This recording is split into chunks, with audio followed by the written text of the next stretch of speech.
Series for the summer called The Parables of Jesus. And today we are going to get into a parable that's one of my personal favorite parables that discusses the question of, is God fair? Because here we all want fairness. It's what we demand. It's how we live our lives. A lot of us, we live on this balance of what is fair. I think probably every single one of us at many points in our lives has said to someone or another, a parent probably, that's not fair. That's not right.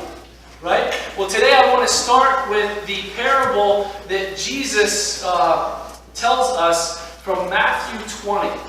So if you want to read along, if you want to follow along, it's going to be Matthew 20, 1 through 16.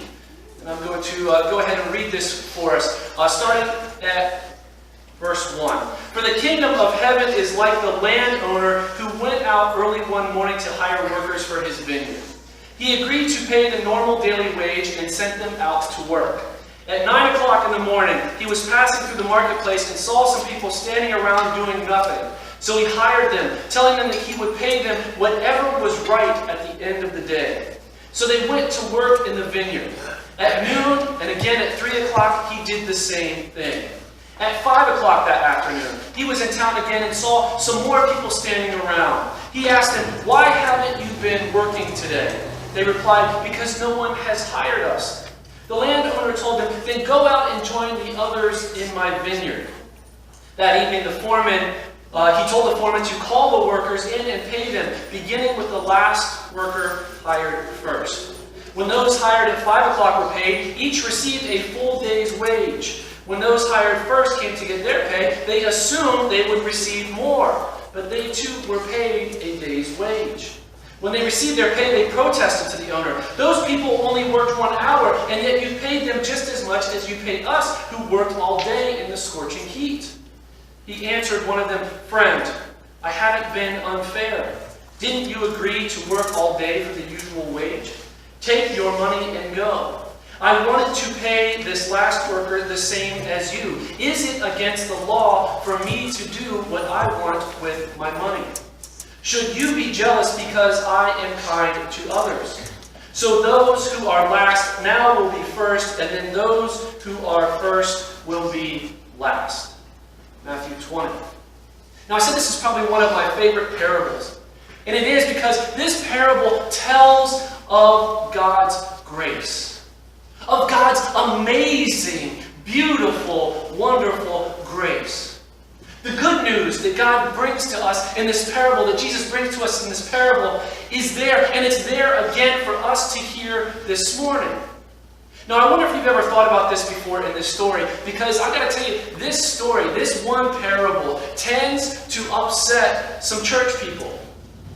I'm not sure why, but I've had many discussions about this parable and how it just isn't fair. And I think it kind of works like this. Have you ever thought about the fact that before the good news was the good news, it probably was the bad news for a lot of people? Okay, the gospel, the story, Christ ending up hanging on a cross to many that were there in that day, thought this was the worst news ever. Why? Because as human beings, they didn't get what they expected. We all like to get what we expect, right? All of us. Every single one of us always wants to get what we expect. But in this parable in particular, the way we approach it, the way God approaches this story is so unique and so different. Because as humans, we expect to get stingy sometimes. But instead, when we see generosity, we just don't know how to react. We don't know what to do with that. We don't know how to deal with it. We expect, because of what we have done in our lives, to get unkindness. But instead, we see mercy. And it's not what we expected. And often we want this to happen. We want this to happen because our earthly lives, we always want this. We always want to get what we deserve. Right? I want to get what I deserve. I put in my work. I want to get what I deserve. But more importantly, as human beings, we all want this. We want you to get what you deserve when it comes to punishment. Right?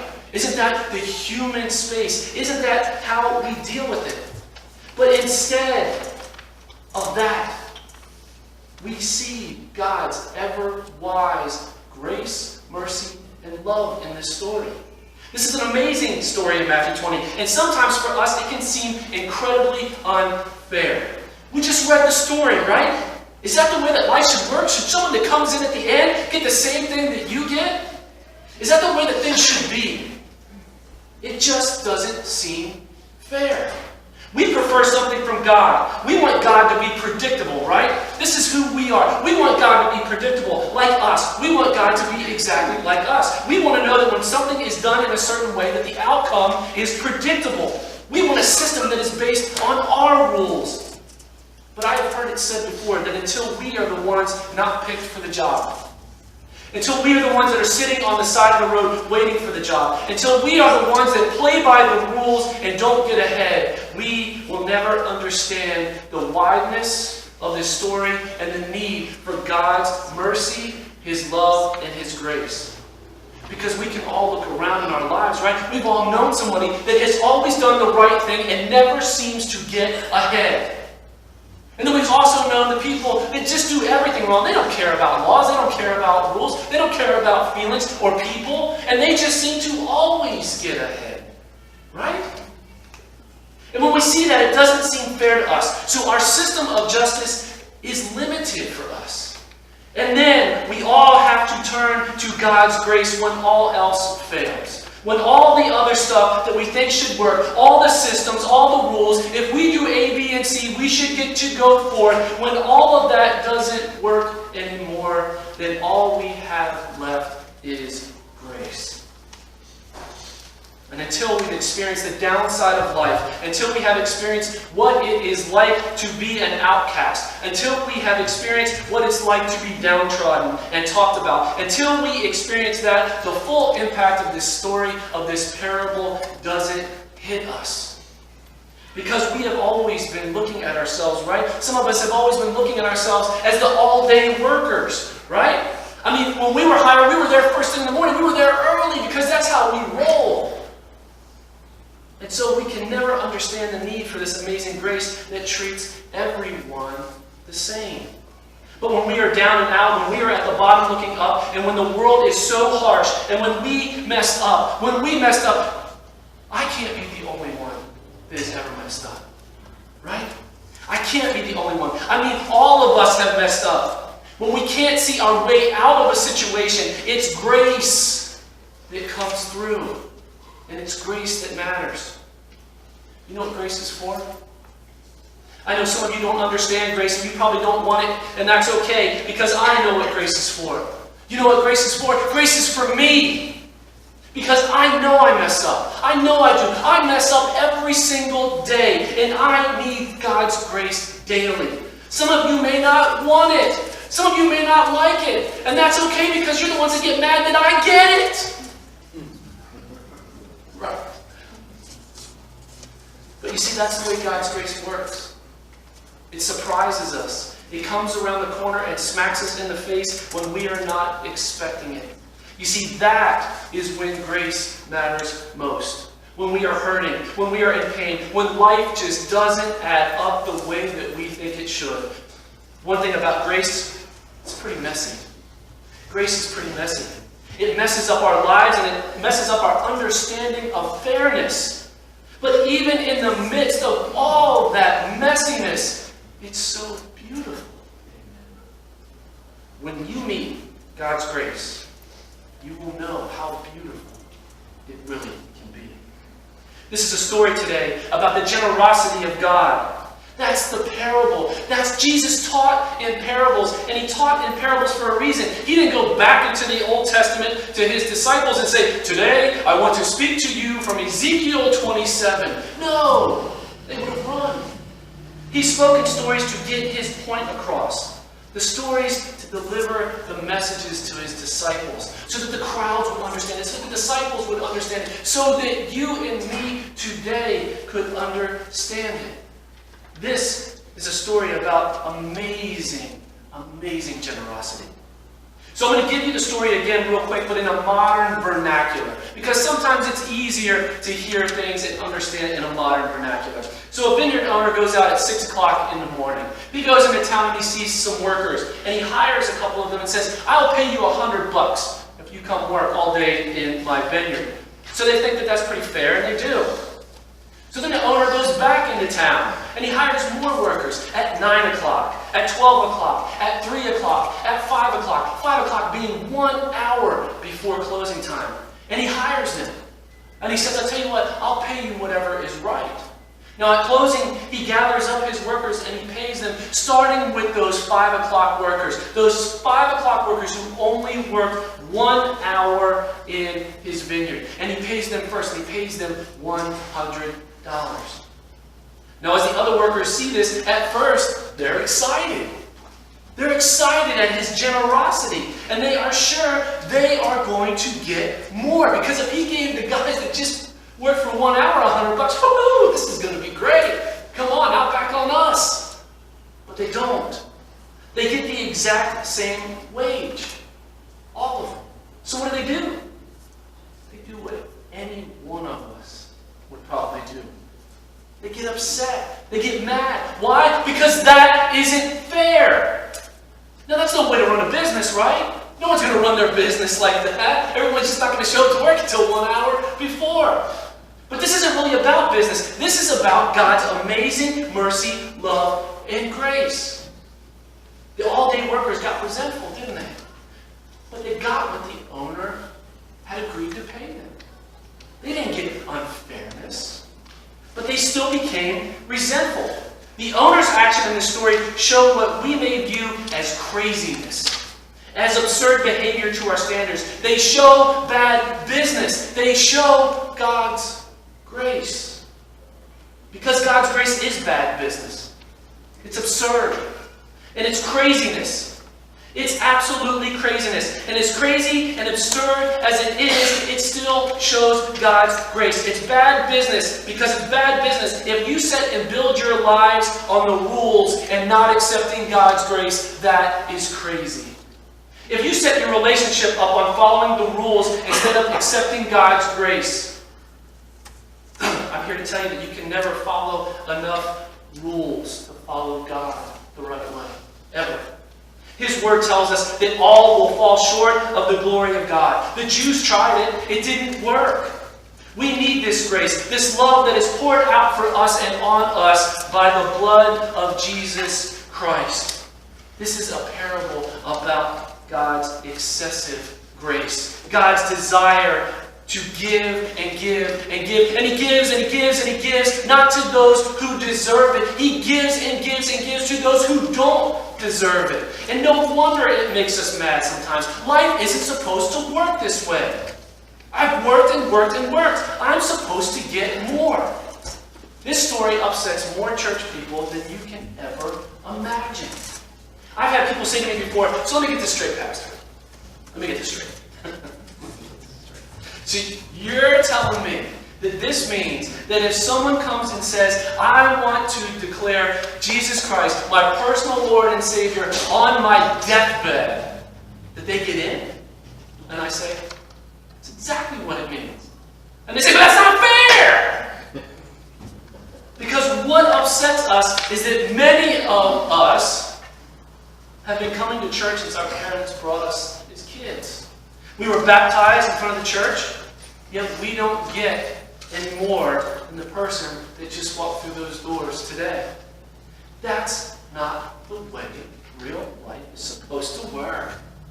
No, it's not. And it's not the way that it works here on earth. It's not fair. It is not fair. I guarantee you it's not fair. It's not fair, it's grace.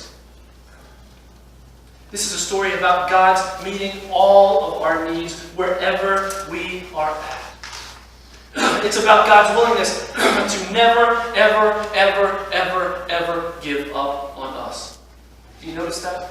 In the story, the owner went back into town over and over and over again because that's what God does. God never gives up on you. God is always willing to accept us and to seek us. It's a story about value. In the end, it's not about the unfairness of pay. That's not what this is really about. It's about the full-day workers feeling that they are denied a bonus. They feel that they should have gotten more.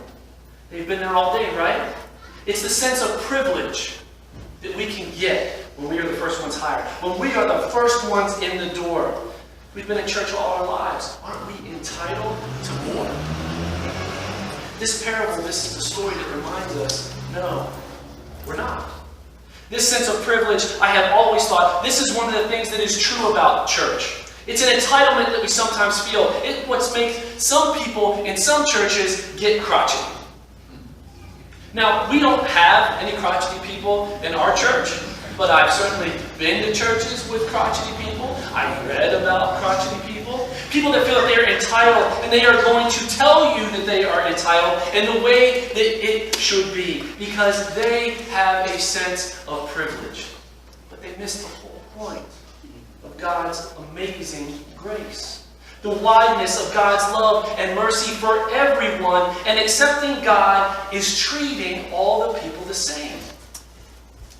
So what does this mean for us? What does this mean for us in 2017? This is the amazing thing about parables. Parables seem to always stand the test of time. What was true 2,000 years ago is true today. It's the reason that Jesus always taught in parables. What does this mean for us today? It means a couple of things. First of all, what does this mean for the church today? How do we approach people that walk into church for the first time? How do we approach people that come back after being gone for many years? How do we approach them? Are we sticking with the church? Do we understand the importance of sticking with the church? I mean, we've all heard the surveys. We've talked about it in sermons. All those people that don't want anything to do with the church anymore, especially young people. Are we sticking with them in the church through the tough times? Because everything through the church goes in ebbs and flows. What are we doing? This parable means for us today that we stay with the church, that we be with the church even when the world screams, get out of the church. This story can also impress upon us the importance of the future church. I had a great discussion with a friend of mine who's another pastor about the church and its history and how it seems to morph, especially here in the United States. And we go back through history of the church in the United States. We start in the 1700s, early 1800s, and there could be a town of 150 and have 4 churches, 4 small churches. But then there was this big move to the cities through the Industrial Revolution, and then the big cathedral churches were all the rage and all the growth. That's where everyone went to meet and find Jesus. But now, especially with technology, it allows the church to change faster and faster. I just read an article, maybe some of you saw it in the Frederick News Post, about where churches are now planting. And they're not planting in brick and mortar traditional churches like this. They're planting in industrial parks and in old strip centers. How online churches are growing. And then the biggest growth vehicle ever. We thought this was the rebirth of the church. Remember? We've all heard of them. We've all been there. Some of us have been there. The mega church. This is where we're going to have a rebirth. But we hear now that they're struggling. And some of the mega churches are starting to struggle. We always seem to think that whatever is new is the way to go, but now it looks like things may be even reverting back to the way they were. We want smaller, intimate worship service. But here's the thing I can guarantee you. It's always going to change. The church that's here today, the churches that are here today, in 40 years from now are going to look something completely different. But what should never ever change, the building may change, but what should never ever change is that the church should always be grace-filled. One scholar recently said he wasn't sure, and this is a big scholar, religious scholar. He said he wasn't sure that the way our society was changing and finding Christianity offensive, and at the rate that young people are leaving, that the church may not be here in 40 years in the United States of America. Think about it. The church, the way society is changing and telling us that Christianity is offensive, that the church may not be here in 40 years. You don't think it's possible? Anybody ever traveled to London or downtown? Try to find a lot of churches. A lot of people that will identify as Christians. What do you think about that? How does that stop? Well, we know through God all things are possible. But here's the thing that this parable tells us. It's up to us. It's up to us. If we can get to all those people, if we can get to those people, all of those young people who don't want to come, why don't they want to come? Because they don't see grace in church anymore. If we can get to them and show them that grace is alive in the church and not judgment and privilege, the church will thrive again. The church will grow. How many of us are out there professing and demonstrating that our church, the church, is a place and a home of grace? Because we all agree that we all need it. The world views us as a bunch of crusty, judgmental hypocrites. What are we doing to change? What are we doing to get out there and to share and bring people back to the church? It's up to us. God has chosen us as His workers, but it's up to us to do the work. If those people outside of this church, especially young people, see us as judgmental and hypocrites, why on earth would they want to come? Why on earth would anyone want to come? What if we were to say, oh no. We are full of grace. Come and receive God's love, God's mercy, God's forgiveness, not only from God, but from the church, from this church, from me. What if we were to say those words? You see, this parable says a lot about how we see God. And how do you see God? Do you see God as a ruler leaning over you saying, you've broken all the rules, there is no heaven for you? Or as a grace-filled God that knows you have already broken so many rules that it's never going to work? This says a lot about how we live our lives as people of God, and sometimes it just takes recognizing one thing. If we know that God is the God of eternity, and to me, at least to my understanding, eternity is a really, really long time. Guess that the church has been around for an awful long time. Guess who those 5 o'clock workers may very well be? It may very well be you, and it very well may be me. Now, are we going to slam the door shut because it just isn't fair that they seem to get the same grace that we do? Or are we going to keep inviting others in? What's so amazing about God's grace? Everything. Everything. I'm going to leave us with a story that I think represents a great person who exercised some grace. Fiorello LaGuardia, who was the mayor of New York City during the worst days of the Great Depression and all of World War II.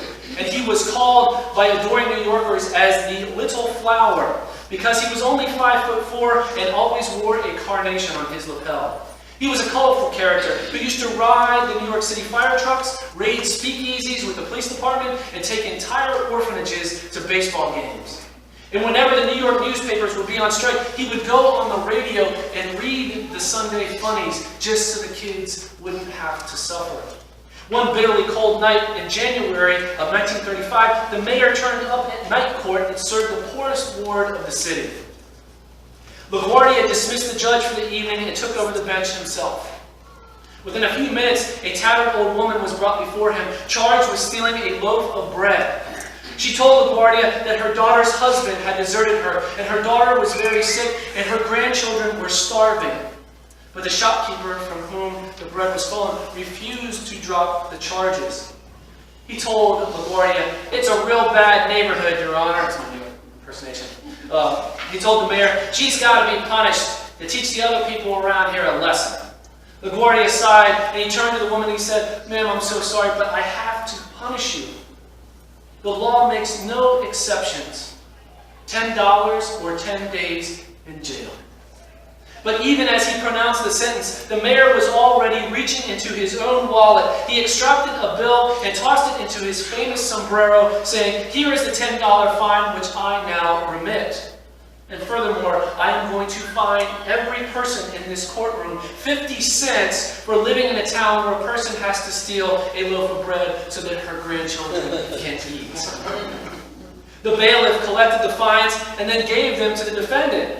So the following day, the New York newspaper reported that $47.50 was turned over to a bewildered old lady who had stolen a loaf of bread to feed her starving grandchildren. 50 cents of that amount being contributed by the red-faced grocery store owner. While some 70 petty criminals, people with traffic violations, and New York City policemen, each of whom had just paid 50 cents for the privilege of doing so, stood and gave the mayor a standing ovation.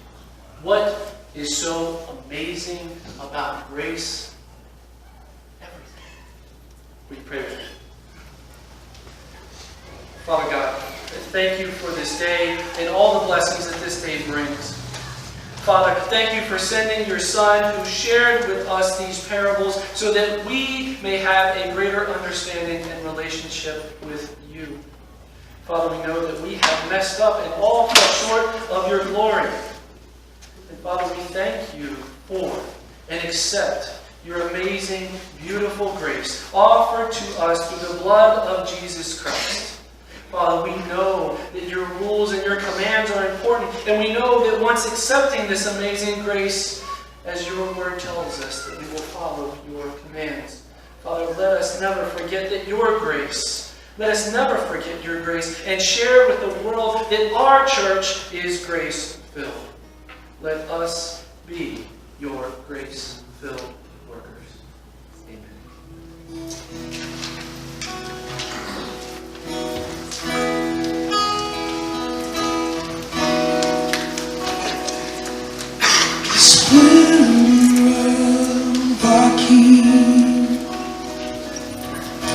Clothed in majesty, let all the earth rejoice, let all the earth rejoice.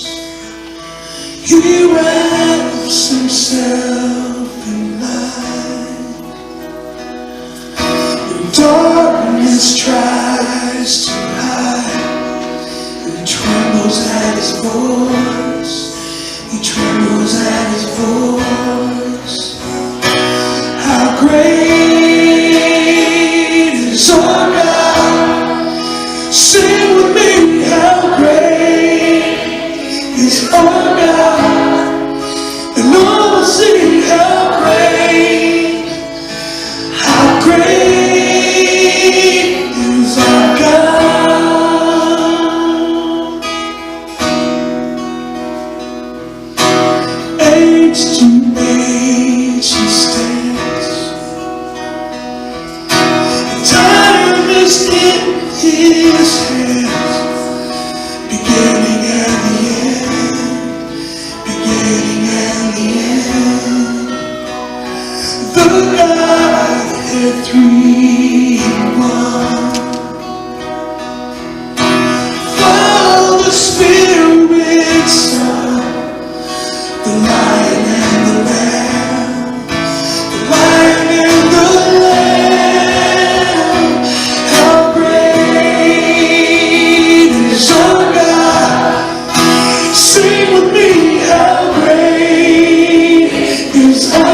is our God, and all will see how great is our God.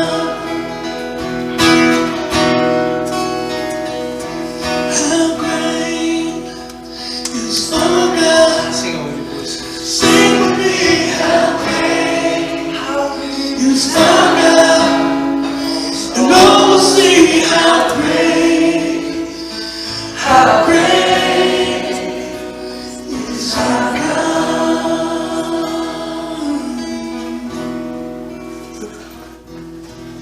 Amen. How great is our God? Go in grace. Peace. That was a good message, brother. Go in grace. The power of that grace.